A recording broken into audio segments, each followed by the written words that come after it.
우리가 지난 7개월 동안 교회의 본질은 무엇인가 하는 교회론과 예수님과 교회와의 관계는 어떠한 관계인가 하는 기독론에 대해서 우리가 상고했습니다. 자, 오늘부터는 구원받은 성도로서 우리가 어떻게 교회를 세워가야 하는가, 또 복음의 빚진 자로서 우리는 어떠한 삶을 살아가야 하는가 하는 것에 대하여 사도들의 실제적인 삶을 기록한 사도행전을 통하여 배우고자 합니다. 사도행전은 역사서이죠, 그죠? 우리 사도들이 실제로 살아간 삶을 기록한 역사서입니다. 그래서 이 역사서를 살펴볼 때 많은 교훈을 받을 수 있고 실제적으로 우리의 삶에 적용도 할 수 있으리라 믿습니다. 그래서 사도행전을 좀 집중력을 가지고 공부하는 우리 모두가 되기를 바랍니다. 여러분, 사도행전은 원래 누가복음과 한 권의 책이었습니다. 그런데 그 내용이 예수님의 생애와 사도들의 행적으로 이렇게 뚜렷하게 구분되기 때문에 교회의 체계가 세워진 2세기부터 누가복음과 사도행전 이렇게 두 권의 책으로 나누어졌습니다. 이 사도행전의 헬라어 제목은요, 프락세이서 아포스톨론 이렇게 말합니다. 여기서 프락세이서는 공적인 임무를 수행한다 이런 뜻이고요. 또 아포스톨론은 왕이나 권세자로부터 권한을 위임받아서 특수한 공무를 수행하는 자 이런 뜻입니다. 그래서 이 사도행전이란 말에는 사도들이 한 모든 일들은 사적인 일이 아니라 공적인 일이다 이런 뜻이 포함되어 있습니다. 그래서 사도행전은 하나님으로부터 공적인 임무를 위임받은 사도들이 행한 그런 일들을 기록한 책, 이것이 바로 사도행전이다 이렇게 제목에서 우리가 알 수 있습니다. 자, 여기에서 하나님의 공적인 일, 이것은 뭔가 하면 하나님께서 우리들을 구원하시는 그 구원 사역을 그렇게 뜻합니다. 그래서 이 하나님의 구원 사역을 구약 시대에는 선지자들을 통해서 우리 하나님께서 하셨어요. 그런데 신약에 와서는 사도들을 통해서, 그리고 그분들의 뒤를 이은 우리 성도들을 통해서 이 구원 사역을 하고 계십니다. 그래서 우리 사도들이 그랬듯이 우리 성도들이 살아가는 삶의 모든 일들은 사적인 일이 아니라 무슨 일이에요? 공적인 임무를 수행하는 삶이라는 거죠. 그래서 우리 사도 바울께서 이러한 자신의 삶을 어떻게 고백했는가 하면, 이전에 나는 예수와 함께 십자가에 못 박아 죽었고 이제는 그리스도의 생명에 의해서 새롭게 살아난 그런 삶이기 때문에 나는 이제부터 그리스도를 위해서 살겠습니다. 이렇게 고백을 했죠, 그죠? 그래서 우리의 삶은 우리 개인적인 삶이 아니라 하나님께서 우리에게 부여해 주신 새로운 삶을 살아가는 공적인 삶이 되는 거죠. 여러분, 우리 성도들이 왜 그렇게 말을 조심해야 됩니까? 왜 그렇게 행동 하나하나를 조심해야 됩니까? 그 이유는 우리가 공적인 삶을 사는 사람이기 때문에 그런 거죠. 이런 보통 사람들이 음주운전을 하면 이슈가 되지 않죠, 그죠? 그런데 공적인 어떤 임무를 가진 사람이 음주운전을 해요. 어떻게 돼요? 그 인생 난리 나죠, 그죠? 완전히 망하지 않습니까? 우리나라는 특히 더하죠, 그죠? 우리도 마찬가지죠. 우리는 공적인 임무를 가진 사람이기 때문에 우리가 사회에서 이슈가 될 만한 범죄를 저지르면 하나님의 영광은 급격하게 떨어지게 되는 거예요. 그래서 우리는 더 조심히 우리의 삶을 돌아보고 성실하고 정직하게 살아야 되는 것입니다. 그래서 우리가 이 사도행전을 통해서 우리의 삶을 다시 한번 돌아볼 수 있기를 바랍니다. 그런데 여러분, 사도행전을 읽어보면 제목처럼 12사도의 어떤 삶을 기록한 책은 아니죠, 그죠? 사도행전에는 주인공이 딱 2명입니다. 그가 누구죠? 베드로와 바울이죠, 그죠? 그렇다면 이 책의 제목을 베드로와 바울 행전 이렇게 정해야 되는데 왜 사도행전으로 정했는가 하면, 이 당시에 우리 12제자에 대한 행전들이 거의 다 이 기록이 되었어요. 무슨 바울 행전, 베드로 행전, 도마 행전, 이런 행전들이 많이 기록이 되었습니다. 그런데 이 각 개인에 대한, 우리 사도들에 대한 이 모든 책들이 다 우리 예수를 믿는 사람이 기록한 책은 아니었어요. 예수를 믿지 않는 사람들, 특히 하나님을 대적하고 교회를 대적하는 사람들이 교회를 해방하려고 기록한 책들도 있었습니다. 그런 것들을 위경 이렇게 말하거든요. 위경. 그러니까 정확한 정당한 그런 책이 아니라 거짓으로 꾸며진 성경이다 이런 뜻입니다. 그런 책들이 참 많았습니다. 그래서 기독교를 반대하는 사람들과 이단들이 기록한 우리 기독교를 왜곡하기 위해서 기록한 그런 책들이 너무 많아서 그래서 간추려서 한 권을 정경으로 취했는데 그것이 뭔가 하면 바로 사도행전이 되는 거죠. 그래서 사도행전 이외의 모든 행전들은 위경이나 외경 이렇게 취급을 받습니다. 정경으로 취급받지 못하죠. 그죠? 그래서 우리는 이 사도행전을 통해서 사도들의 삶을 배워내는 것입니다. 많은 사람들이 또 성경을 좀 아는 사람들이 외경이나 위경을 읽거든요. 저도 조금씩 읽습니다.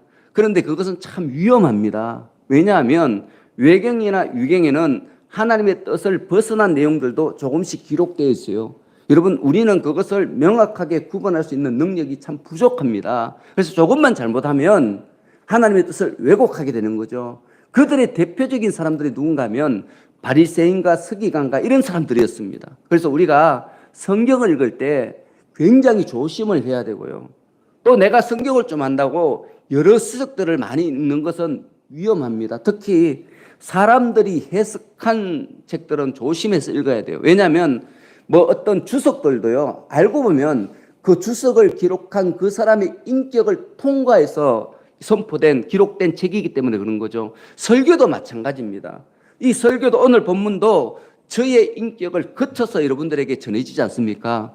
그래서 제가 늘 조심하는 것이 되도록이면 제 생각이 들어가지 않도록 최선의 노력을 다합니다. 하나님께서 주신 말씀을 객관적인 입장에서 여러분들에게 전하려고 그렇게 노력을 하고 있죠. 그죠? 그래서 우리가 성경 말씀을 읽을 때 특히 객관적인 입장에서 읽을 수 있도록 노력을 하고요. 특히 또 여러 가지 성경을 해석된 책들을 읽을 때는 좀 조심하는 여러분들 되시길 바랍니다. 특히 목사님이나 또 전도사님들이나 또 신앙의 선배들에게 한번 상담을 받고 읽는 것이 훨씬 더 유익합니다. 지금 시중에 이렇게 판매되는 책들 중에서 전혀 성경과 맞지 않는 책들이 너무너무 많아요. 심지어는 여러분들이 즐겨 찬양하는 찬양들도요, 가사를 들어보면 성경의 가르침과 완전히 다른 가사가 적지 않습니다. 그런데 너무 많은 사람들이 그 찬양을 즐겨 부르죠. 그죠? 그래서 우리가 이런 영적인 분별을 갖고 있어야 됩니다. 그렇지 않으면 신앙이 왜곡되게 되는 거지요. 그래서 사도행전을 통해서 우리의 신앙이 정말 바른 신앙인지 사도들의 삶을 통해서 다시 한번 점검하는 저와 여러분이 되기를 축원합니다. 여러분, 오늘 본문의 1절에 보면 사도행전의 이 수신자 이름을 데오빌로 이렇게 말하고 있습니다. 이 데오빌로라는 이름은 합성어입니다. 데오스, 하나님이라는 데오스라는 말과 사랑을 뜻하는 필로스가 합해진 그런 말이죠. 그죠? 그래서 하나님의 사랑을 받는 사람 또는 하나님의 친구 또 하나님을 사랑하는 사람 이런 뜻이 바로 데오빌로라는 이름의 뜻입니다. 여러분, 이 사도행전을 데오빌로에게 보냈다는 말은 이 데오빌로라는 개인에게 보낸 서신이기도 하지만 이 데오빌로라는 뜻을 가진 우리의 삶, 우리들도 하나님의 사랑을 받는 사람이죠. 그죠? 우리도 예수님의 친구 아닙니까? 우리도 하나님을 사랑하는 사람이죠. 그죠? 그런 의미에서 여기에서의 데오빌로는 우리들을 뜻하는 그런 호칭이기도 하다. 이렇게 우리가 받아들이면 돼요. 우리에게 주시는 이 서신이 바로 사도행전이라는 거죠. 그래서 하나님께서 오늘 이 사도행전에 기록된 이 모든 말씀은 나에게 주신 말씀이다. 이렇게 생각하고 듣는 여러분 되시기를 바랍니다. 여러분, 우리가 오늘 1절, 2절, 3절을 읽었는데 이 말씀에서 우리가 크게 세 가지를 교훈받을 수 있습니다. 첫 번째는 한 사람이 중요하다는 거죠. 자, 1절 우리 다 같이 했습니다. 1절 시작. 데오빌로요, 내가 먼저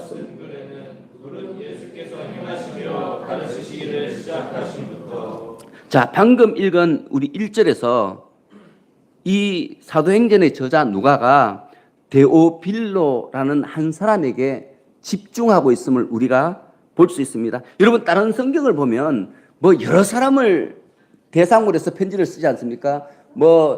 흩어져 있는 12지파에게 뭐 이런 식으로 그죠? 뭐 그런 식으로 쓰는데 오늘 본문은 이 사도행전은 특히 데오빌로라는 한 사람에게 집중하여 이 글을 쓰고 있습니다. 여러분, 그리고 누가는 이미 먼저 쓴 글인 누가복음에서 예수님의 행적과 또 예수님이 행하신 기적과 예수님이 하신 말씀, 그리고 예수님께서 십자가를 지시고 성천하신 것, 모든 것을 데오빌로에게 가르쳤다, 이렇게 말씀하고 있습니다. 그리고 이 누가는 거기에 그치지 않고 데오빌로가 조금 더 온전한 신앙을 가질 수 있도록 어린 양을 돌보는 목자의 심정으로 기록한 책이 바로 사도행전인 거죠. 그죠? 그래서 이 사도행전은요, 누가가 데오빌로를 사랑하고 그를 구원하는 그 간절한 마음, 그 소망을 담고 이거를 쓴 거예요. 그래서 누가의 데오빌로에 대한 구원의 그 열정이 사도행전이라는 책으로 열매 맺게 된 거죠. 그죠? 여러분, 그리고 이 사도행전을 통해서 얼마나 많은 사람들이 구원을 받았겠습니까? 그쵸, 그죠? 그렇게 생각하면 데오빌로 한 사람에 대한 구원의 열정이 책으로 기록되었고 이 책을 통해서 수없이 많은 사람들이 구원을 받았습니다. 여러분, 이것은 무엇을 교훈하는가 하면 우리가 한 사람을 집중하여 사랑하면 그 사랑이 열매를 맺으면 그 열매가 하나만 맺혀지는 것이 아니라 30배, 60배, 100배의 열매로 확장되어진다는 것이죠. 그래서 여러분, 우리가 한 사람을 섬기는 것은 너무너무 귀한 일입니다. 야, 내가 이 한 사람을 복음을 전해서 이 한 사람을 예수를 믿게 하는 것이 무슨 큰 일이겠는가 이렇게 생각할 수도 있는데 그렇지 않습니다. 한 사람을 전도하면 그 사람이 언젠가는 100사람, 1000사람, 10,000명을 전도하는 그런 역사가 일어나게 되는 거죠. 그게 성경의 간증들이고 우리 믿음의 선배들의 간증들입니다. 그러므로 우리는 무엇보다도 많은 사람들을 사랑하기에 힘쓰지 말고 한 사람을 사랑하는데 노력을 해야 됩니다. 여러분, 복음서를 읽어보면 우리 예수님들도 그렇게 하셨어요. 한 사람 한 사람을 사랑하셨어요. 제자들을 부를 때도 단체로 안 부르셨잖아요. 여러 명 모였는데 야, 얘들아 와서 내 제자 될래 이렇게 안 하셨잖아요. 그죠? 일하고 있는 한 사람 한 사람 이름을 불러가면서 베드로야 나에게로 오라, 안드레야 나에게로 오라, 이런 식으로 부르셨죠. 그죠? 우리 예수님도 한 사람에게 집중을 하셨습니다. 그리고 우리 예수님이 구원하신 사람들도 보면요, 한 사람 한 사람을 구원하셨어요. 똥나무 위에 올라간 사람이 누구죠? 삭개오죠. 그의 직업이 뭡니까? 세리장이잖아요. 세리장은 매국노죠. 그죠? 매국노는 구원을 받아야 돼요? 구원을 받지 말아야 돼요? 우리 생각에는 받지 말아야 되잖아요. 그런데 우리 예수님은 매국노조차도 한 사람을 개인적으로 부르시고 그를 사랑하고 섬기셨어요. 여러분, 심지어는 병든 자, 귀신 들린 자, 또 모든 사람들이 싫어하는 사마리아의 우물가의 여인조차도 우리 예수님은 그 영혼에 집중하시고 그 한 사람을 부르셨어요. 그를 통해서 한 영혼을 살리시고 그 영혼을 통해서 하나님의 나라를 건설하셨죠. 이것이 바로 우리 예수님이 사신 방식이죠. 그죠? 그래서 우리 예수님께서 이런 말씀을 하셨어요. 사람이 만일 온 천하를 놓고도 자기 목숨을 잃으면 무엇이 유익하리요? 이 말씀은 우리 예수님께서 온 천하보다 한 사람의 생명을 귀하게 여기셨다, 이렇게 말씀하시는 거죠. 여러분, 우리 예수님은 여러분 한 사람을 이 세상 모든 것보다 더 사랑하셔요. 믿습니까? 그런 사랑을 받은 우리가 그 사랑을 갖고 옆에 있는 사람을 사랑하는 것, 이것이 바로 전도입니다. 여러분, 복음을 전하는 것은 바로 그것이죠. 그죠? 그래서 우리는 한 사람에게 집중해야 돼요. 여러 사람이 아니라 한 사람. 여러분, 우리 사도 바울은 이 사도행전을 기록한 누가의 스승입니다. 이 사도 바울이 이런 말을 했어요. 뭐라고 말했는가 하면 골로새서 1장 28절입니다. 우리가 그를 전파하여 각 사람을 권하고 모든 지혜로 각 사람을 가르치면 각 사람을 그리스도 안에서 완전한 자로 세우려 함이니, 이런 말씀을 하셨어요. 사도 바울은 복음을 전하는 데 있어서 각 사람이라는 표현을 3번 연속으로 사용했습니다. 여러분, 성경에서 3번 연속으로 사용했다는 말은 너무너무 중요하다는 거예요. 너무너무 중요한 원리라는 거죠. 그죠? 그래서 사도 바울도 복음을 전할 때 어떻게 복음을 전했는가 하면 각 사람을 권하고 각 사람을 가르치고 각 사람을 세웠습니다. 그리고 우리에게 교훈하기를 너희는 단체로 사람을 가르치지 말고 각 사람에게 한 사람에게 인격적인 교제를 나누기에 집중하라는 거죠. 사도 바울이 많은 사람들에게 복음을 전하고 많은 사람들을 믿음의 길로 이끌 후에 깨달은 것이 뭔가 하면 야, 각 사람을 사랑해야 되구나. 이 세상에 이 한 사람밖에 없는 것처럼 사랑해야 되구나. 그것을 깨달은 거죠. 그죠? 그런데 지금 이 한국 교회는 이런 정신이 완전히 사라졌습니다. 지금은 1:1 양육이 거의 없어졌고요. 다 어떤 걸 합니까? 단체로 가르치죠. 그죠? 저도 여러분들 성경 가르칠 때 단체로 가르치잖아요. 근데 이런 것들은 성경의 가르침과 조금 다른 거죠. 성경은 1:1로 성경을 가르칠 때 인격을 마주하여 말씀을 가르치라. 이렇게 말씀하고 있습니다. 성경에 기록된 이 어떤 교훈을 가르치는 것이 아니라 성경을 가르치는 것은 내 속에 있는 성령님의 충만하신 은혜를 상대방과 교제를 나눌 수 있도록 이렇게 기회를 제공하는 것이 성경을 공부하는 것이죠. 자, 그런 의미에서 우리가 성경을 공부할 때 1:1로 개별적으로 공부하는 그런 시간을 조금 가졌으면 좋겠습니다. 여러분, 이런 일을 잘하는 이단이 있어요. 그 이단이 누군지 아십니까? 신천지예요. 신천지는 이단인데도요, 성경의 이 지식을 다 깨달아가지고 잘 이용하고 있습니다. 여러분, 신천지에 사람이 엄청 많잖아요. 그 많은 이유가 뭔가 하면 그들은 이단이지만 성경에 기록된 지식을 사용해요. 그래서 그들이 부흥하게 되는 거예요, 여러분. 이것은 원리거든요. 원리이기 때문에 그런 거예요. 여러분, 일본 사람이 잘 살게 된 이유가 뭔지 아십니까?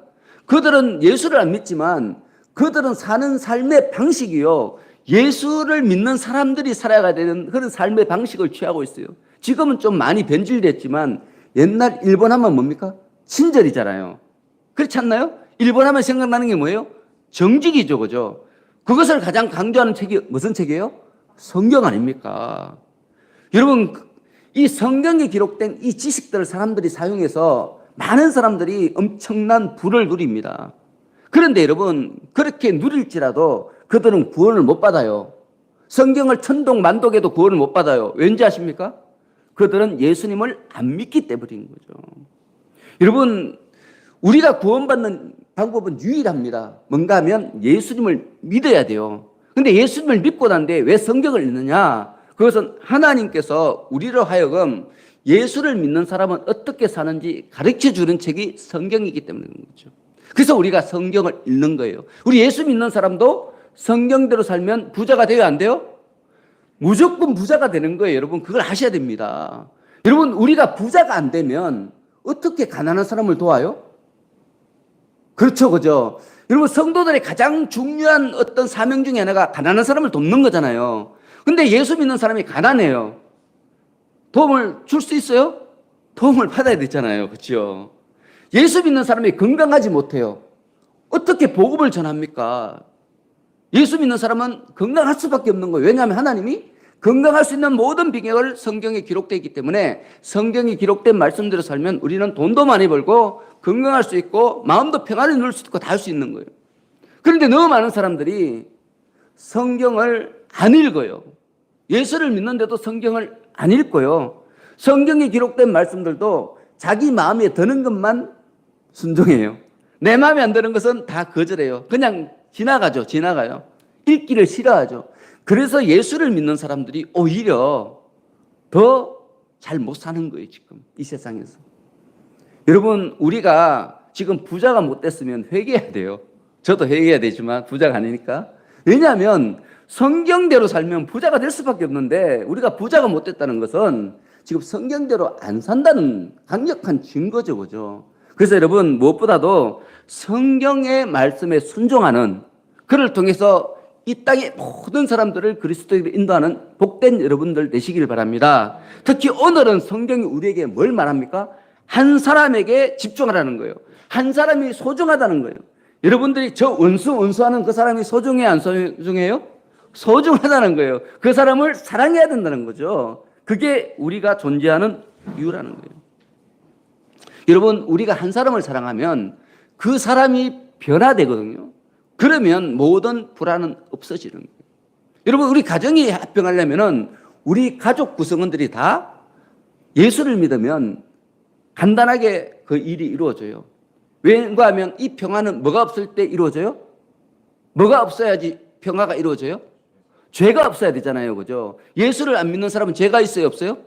죄가 넘쳐나죠. 그죠? 너무 넘쳐나서 자기가 죄인인지도 모르지 않습니까? 근데 예수를 믿는 사람은 자기 죄를 알아요? 몰라요? 알죠. 그래서 죄를 해결하고 죄를 짓지 않게 해서 노력을 하죠. 어떻게 해서든지 사랑하려고 노력하잖아요. 자, 온 가족 구성원이 어떻게 해서든지 서로 사랑하려고 노력해요. 그 가정이 행복할까요? 불행할까요? 당연히 행복하지 않겠습니까? 아무리 좋은 것이 있더라도 서로 양보해요. 행복할 거 아닙니까? 그런데 우리 가정이 지금 행복하지 못한 이유는 예수를 믿되 불완전하게 믿기 때문에 그런 거죠. 여러분, 진정한 예수를 믿는 사람은 자기를 위해 살지 않습니다. 왜냐하면 자기는 이미 구원받았거든요. 자기는 이미 가질 것을 다 가졌어요. 나에게 필요한 것은 더 이상 아무것도 없어요. 이제 내가 해야 될 일은 뭡니까? 나를 구원해 주신 그 하나님을 위하여 다른 사람들도 구원하는 거예요. 이 놀라운 은혜를 다른 사람들도 체험할 수 있도록 힘쓰는 거예요. 그게 바로 성도가 사는 삶의 목적이 되는 거지요. 그래서 예수를 제대로 믿으면 너무너무 행복합니다. 고난이 있어도 행복하고 몸이 아파도 행복하고 암이 걸려도 행복해요. 근데 예수를 제대로 믿지 않으면 많이 주셔도 불만이 많아요. 남편이 교회를 잘 다니도 불만이 많고요. 남편이 교회를 안 다니도 불만이 많고요. 모든 매사가 불만이 많아요. 자녀가 공부를 잘해도 불만이 많고요. 공부를 안 해도 불만이 많아요. 여러분, 항상 불만이 가득 있죠, 내 속에. 그것은 우리가 예수님을 제대로 믿지 않기 때문에. 자, 여러분 마음 상태를 한번 점검해 보시기 바랍니다. 여러분 행복합니까? 그러면 여러분 예수님을 잘 믿고 있는 거예요. 여러분 마음속에 어떤 옆에 있는 가족에 대한 불만이 있습니까? 남편에 대한 불만, 아내에 대한 불만, 자녀에 대한 불만, 형제, 친척에 대한 불만이 있습니까? 지금 여러분들은 예수를 잘 믿는 거예요? 못 믿는 거예요? 잘 못 믿고 있는 거예요, 여러분. 이것을 여러분들이 인정하면 그때부터 행복이 시작되는 거죠. 그게 뭔가 하면 오늘 본문에 데오빌로요 이렇게 부른 누가의 마음이라는 거예요. 누가의 마음. 그래서 여러분, 우리가 오늘부터 복음으로 남편에게 집중하기를 바랍니다. 복음으로 아내에게 집중하기를 바랍니다. 복음으로 부모에게 집중하기를 바랍니다. 복음으로 자녀에게 집중하기를 바랍니다. 그를 통해서 근본적인 변화를 이루어서 또 그거를 위해서 인내심을 가져야 되겠죠. 그를 통해 복된 가정을 이루는 저와 여러분의 되기를 축원합니다. 여러분, 우리가 잘 아는 사람 중에 성 어거스틴 있죠, 그죠? 굉장히 유명한 사람이죠. 기독교의 어떤 체계를 이렇게 이룬 사람 중에 한 사람이죠, 그죠? 근데 이 성 어거스틴이 젊을 때는 굉장히 못된 삶을 살았어요. 21살 때 사생활을 낳았어요, 여러분. 얼마나 맨날 술 먹고요. 술집 가서 다 때려 부시고, 못된 짓이라는 못된 짓은 다 하고요. 엄마가 예수를 믿는데 이 사람은 만이교를 믿었어요. 이단을 믿었어요. 우상을 믿었어요. 얼마나 그 엄마 마음이 아프겠어요. 그래서 이 어머니 이름이 모니카인데 모니카가 맨날 교회에 와서 울었어요. 하나님 어찌합니까? 이 아들 어찌합니까? 맨날 우니까 그때 당시 교구장이었던 담당 목사님이죠. 암브로시우스라는 사람이 있었어요. 그분이 모니카의 어깨를 툭툭 때리면서 이런 말을 했다고 합니다. 눈물로 기도한 자녀는 결코 망하지 않습니다. 여러분, 그래서 모니카가 이 말씀을 듣고 너무너무 은혜가 되어서 그때부터 눈물로 기도하기 시작했습니다. 여러분, 몇 년을 기도했는지 아십니까? 여러분, 눈물로 기도한다고 자녀가 금방 들어오면 얼마나 좋습니까? 근데 안 그렇다는 거예요. 이 모니카가 몇 년을 기도했는가 하면 무려 14년간 기도했습니다. 14년간. 엄청난 기간이죠. 여러분 같으면 할 수 있겠습니까? 저도 자신이 없습니다. 14년간 정말 눈물을 흘리면서 자녀가 그리스도에게로 돌아오기를 간절히 기도했습니다. 그렇게 하니까 어느 날 이 불량한 이 어거스틴이 회개하고 돌아와요. 그리고 성자로 변했습니다. 성자로 변했습니다. 여러분, 이 누가복음과 사도행전에 기록된 이 한 사람에 집중하는 이 원리를 암브로시우스가 깨달았고요. 그리고 이 깨달음에 이 모니카가 순종을 하니까 방탕한 어거스틴이 성 어거스틴으로 변화된 거예요. 여러분, 여러분들의 자녀 때문에 힘듭니까? 남편, 아내, 친척 때문에 힘듭니까? 걱정하지 마시고 그를 위해서 눈물로 기도하시면요, 때가 되면 하나님께서 변화시켜 주십니다. 그래서 오늘 이 사도행전을 시작하면서 우리가 절대적으로 마음에 새겨야 되는 것은 뭔가 하면 한 사람에 집중하는 거예요. 오늘부터 한 사람, 내가 변화시켜야 되는, 내가 구원해야 되는 한 사람, 그 사람을 정하고 그를 위해서 헌신하고 양보하고 사랑해주고 인내로 참으면서 그가 그리스도를 영접할 때까지 기도를 하는 거죠. 그를 통해 여러분의 가정이, 여러분의 삶이 더욱더 복되기를 예수님의 이름으로 축원합니다. 여러분, 두 번째는 이런 한 사람에게 집중하기 위해서 우리에게 필요한 것이 있어요. 그게 뭔가 하면 성령의 인도하심입니다. 우리 2절입니다. 2절 다 같이 읽습니다. 시작. 그가 택하신 사도들에게 성령으로 명하시고 승천하신 날까지의 일을 기록하였노라. 여러분, 우리가 교회를 섬기고 복음을 전하기 위해서는 참 많은 재원들이 필요해요. 여러 가지가 필요하죠. 그죠? 돈도 필요하고요. 지식도 필요하고 지혜도 필요하고 힘도 필요하고 권세도 필요합니다. 우리가 교회를 세우고 가정을 세우고 우리가 복음을 전하기 위해서는 이런 것들이 꼭 필요하죠. 그죠? 그런데 이것만으로는 부족해요. 이것만으로. 만일 그것으로 다 된다면 보혜사 성령께서 이 땅에 오실 필요가 없죠. 보혜사 성령이 이 땅에 안 계실 때에도 하나님의 기적은 엄청나게 많이 일어났지 않습니까? 보혜사 성령이 안 오셔도 얼마든지 우리가 교회를 섬길 수 있어요. 그것만으로 된다면. 그런데 그것만으로 안 된다는 거예요. 그래서 여러분 2절에 보면 그가 택하신 사도들에게 성령으로 명하시고 이렇게 말씀합니다. 성령으로 명하시는 거예요. 성령으로. 성령의 권능이 있어야 된다는 거죠. 우리가 교회를 섬기고 복음을 전하기 위해서는 성령께서 주시는 권능을 소유해야 된다는 거예요. 이게 없으면 한 사람 사랑하는 거 돼요? 안 돼요? 안 된다는 거죠. 내 힘으로 사랑 안 됩니다, 여러분. 사랑 안 됩니다.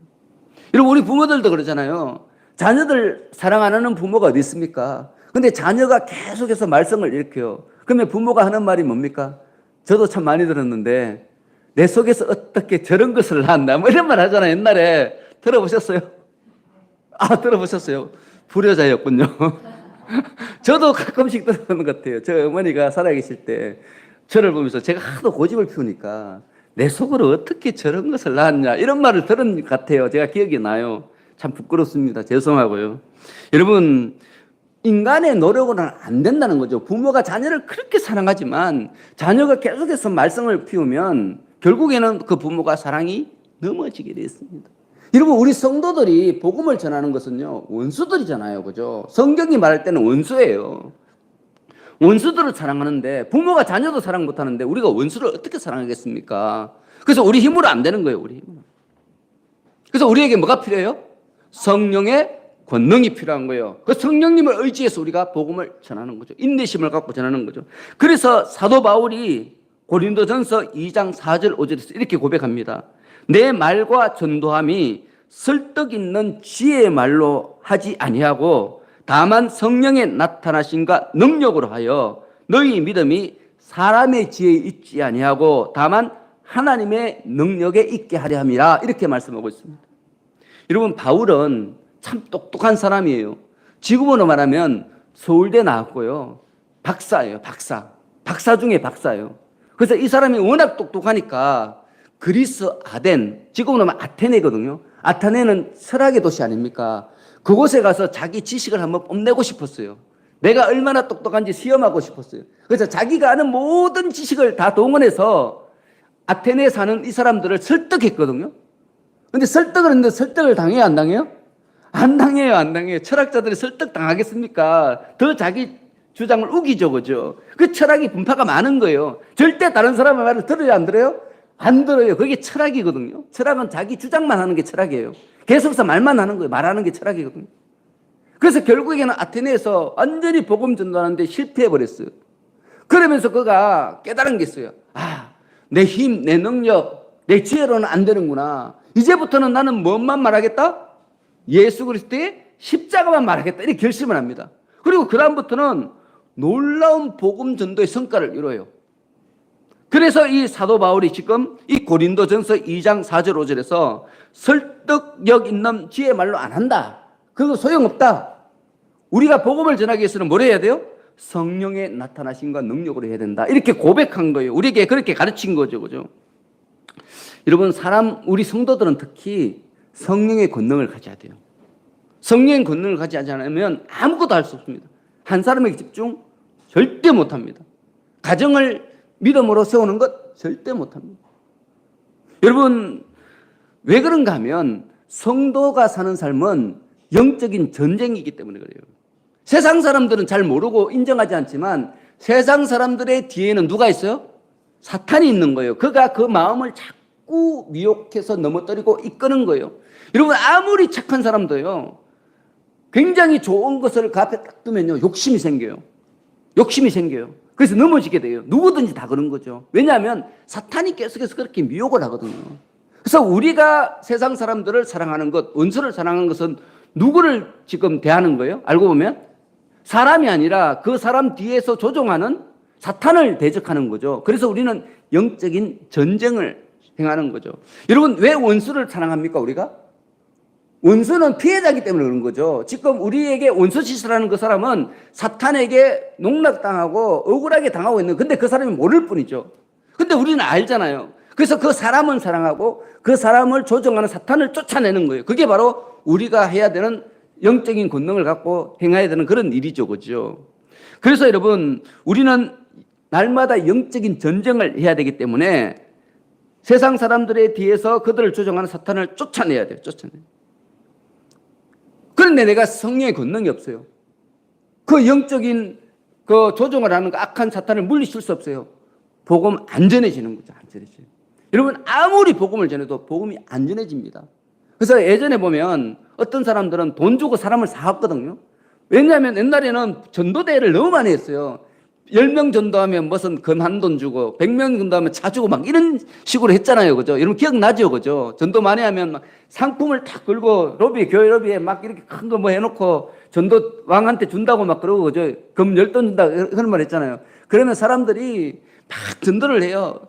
막 밥 사줘서 데리고 오고 뭐 떡 사줘서 데리고 오고 옷 사줘서 데리고 오고. 근데 그 사람들 대부분은요, 교회 정착 못합니다. 왜냐하면 성령의 인도하심이 아니기 때문입니다. 성령께서 역사하셔서 데려온 사람은요, 아무리 열악한 상황이라도 끝까지 남아서 예수 그리스도를 믿습니다. 그런데 우리가 그걸 모르니까, 옛날에 그걸 몰랐기 때문에 한국 교회가 완전히 폭삭 주저앉은 거예요. 근데 다행히 요즘에는 그런 전도대회 잘 안 하죠. 그죠? 저는 얼마나 행복한지 모르는, 코로나가 우리에게 참 좋아서 좋은 것 같아요. 그것 때문에 더 이상 그런 이상한 회개한 짓을 안 하기 때문에, 여러분, 전도는요, 하나님께서 하시는 거예요. 우리는, 전도는요, 하나님께서 하실 때 우리가 순종하는 거죠. 성령께서 내 마음을 이끄실 때 우리는 순종하는 거예요. 그래서 우리 사도행전 1장 8절에 그러잖아요. 땅끝까지 이르러 내 증인이 되리라 그랬거든요. 되라! 그렇게 말씀하지 않았어요. 되라고 하셨으면 큰일 날 뻔했죠. 저는 무조건 같이 전도를 해야 되니까. 근데 되리라, 이렇게 말씀. 내 속에 있는 성령께서 전도를 하시는 거죠. 우리는 성령의 음성에 순종해서, 그래서 영적인 사람이 돼야 되는 거예요. 어떤 사람을 전도할 때, 이 사람이 예수를 믿을지 안 믿을지 분간을 해야 돼요. 여러분, 예수를 안 믿을 사람은 절대로 안 믿습니다. 절대로 안 믿습니다. 그런 사람을 성경은 사탄에게 양심의 화인을 맞았다, 이렇게 말합니다. 그런 분들은 죄송하지만 구원 못 받습니다. 여러분, 최소한 양심을 지키고 있어야 돼요. 너무 많은 사람들 보면, 세상 사람들 보면 양심이 다 살아있지 않습니까? 나쁜 짓을 하고 엄마 아빠한테 잘못하면 예수 안 믿어도 그러잖아요. 술 한잔 먹으면서 내가 부모한테 이러면 안 되는데, 이런 이야기 많이 하잖아요. 그죠? 내가 나쁜 짓 하고 술 한잔 먹으면서 그러잖아요. 나 이렇게 살면 안 되는데. 어떤 사람 마약을 하면서도, 야, 나 이렇게 살면 안 되는데. 이렇게 하잖아요. 그죠? 근데 그런 사람은 가만히 있어요? 없어요? 있어요. 그런 사람은. 어거스틴처럼 결국에는 돌아와요. 그런데 부모한테 나쁜 짓을 하고도 양심의 가치가 하나도 없어. 하나도 양심의 가치가 느끼지 않고 그냥 행복하게 살아. 그런 사람은 구원받아요? 못 받아요? 못 받아요. 그래서 우리가 이런 것을 구별해낼 수 있는 능력은 어디에서 비롯되는가 하면 성령 충만해야 되는 거죠. 여러분, 성령 충만하면 얼마든지 하나님의 영광을 나타낼 수 있어요. 여러분, 베드로가 예수님을 3번 부인했잖아요.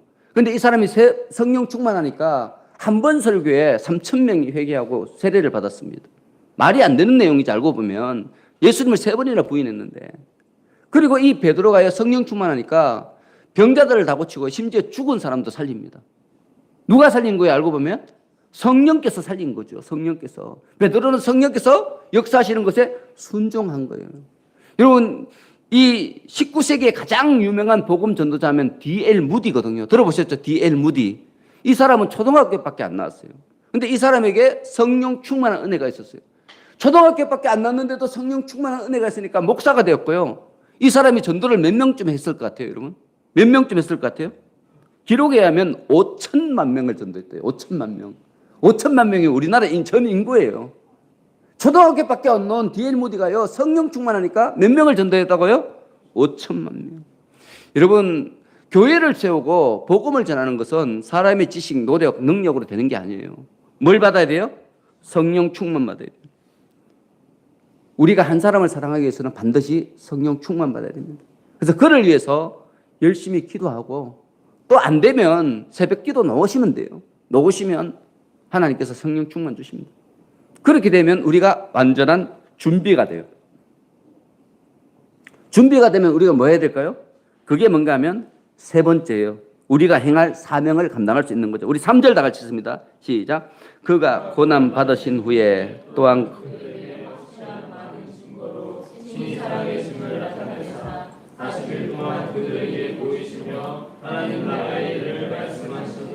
결국 오늘 말씀은 하나죠, 그죠?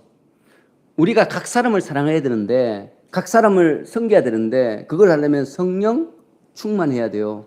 성령 충만하게 되면 우리에게 뭐가 일깨워지는가 하면 우리가 가진 사명이 무엇인지 일깨워지는 거예요, 여러분. 그래서 이 세 가지가 알고 보면 하나죠, 그죠? 우리가 가진 사명은 성령 충만해야 깨달을 수 있는 것인데, 성령 충만해서 깨달아지는 그 사명이 뭔가 하면 한 사람 사랑하는 거라는 거예요. 이게 오늘 본문이 우리에게 주는 교훈인 거죠, 그죠? 여러분, 이 성경에서 증인이라는 말을 사용하는데, 이 증인이라는 말은 헬라어 마르투스라는 단어거든요. 근데 이 단어는 증인이라는 뜻도 있지만 순교자라는 뜻도 있습니다. 그래서 성경에서 우리에게 너희는 복음의 증인이 되라, 이 말은 뭔가 하면 너는 복음을 위해서 순교할 마음을 가지고 나가라, 이런 뜻이에요. 언제든지 복음을 위해서 죽을 수 있는 그런 마음을 가진 사람만 예수님의 복음의 증인이 될 수 있다, 이런 말씀이 되는 거죠. 여러분, 이전에 제가 한번 말씀드렸지만 합정동에 가면 선교사 묘지가 있잖아요, 그죠? 그곳에는 이 땅에 복음을 전하다가 순교한 많은 선교사들이 그 속에 묻혀져 있습니다. 여러분, 그 나라가 어떤 나라인가 하면 남아프리카 공화국, 의회죠, 그죠? 남아프리카 공화국, 미국, 스웨덴, 영국, 프랑스, 독일, 캐나다, 호주, 뭐 이런 약 15개 나라의 선교사들이 417명이 묻혀 있다고 합니다.